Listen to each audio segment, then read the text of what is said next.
According to reports compiled from witnesses and local police, on September 25th, 30-year-old Anton Nolan entered the front office of Vaughan Foods, a food packaging plant in Moore, Oklahoma, where he encountered a co-worker, 54-year-old Colleen Hufor.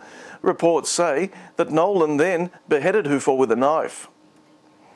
Nolan then found another co-worker, 43-year-old Tracy Johnson, whom he began to assault and stab with the same weapon. The attack was interrupted by the company's CEO, Mark Vaughan, who is also a reserve sheriff's deputy.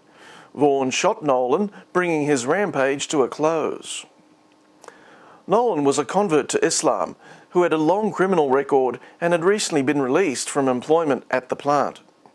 According to numerous reports, Nolan had tried several times to convert his associates at the plant, and his social media footprint is replete with examples of racial, anti-American posts and support for terrorists, terrorist organisations and past acts of terrorism.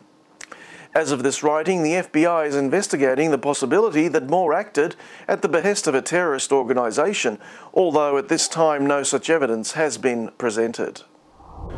A story which has been locally reported in Toronto, Ontario, concerns a challenge to the province's human rights code. A local mother, Stacey Joseph, has taken issue with a school bus driver who, for religious reasons, drives with her face covered by a niqab, a scarf which is worn by Muslim women as a cover over most of the face. Said Mrs. Joseph, "As a parent, I'm concerned that I don't know who is driving them. I know the other bus drivers, I know them by face. I know them by name so I can easily identify them." Apparently concerned that the driver might actually be several different people who are all masquerading as one person, taking turns at different shifts, or that the driver might in actuality be Batman, Joseph added. "It has nothing to do with religion or anything like that.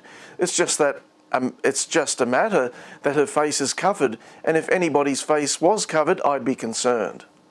According to Doug McLeod, a lawyer for the school district who was particularly tactful in dealing with the unnewsworthy questions asked by the news agency, "I can understand the parent's concern, being a parent myself, but she does not have the right to tell the bus company who they can and cannot have as drivers."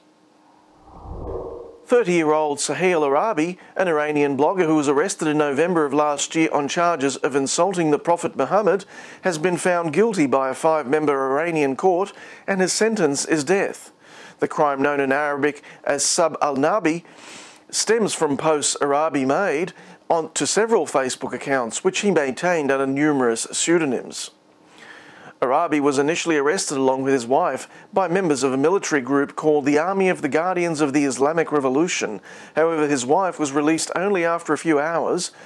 Arabi has been held since his arrest in Iran's notorious Evin prison, with some of the time spent on solitary confinement. According to unnamed sources, Arabi confessed to the charges and apologised, blaming his actions on poor psychological condition, and claimed that he had done so without thinking.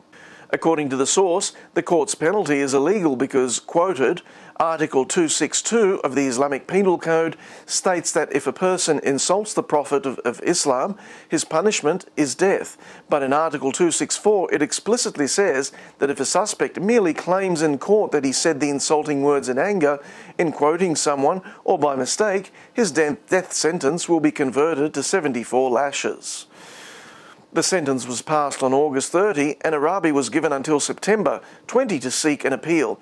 But as of this writing, there is no news on this case.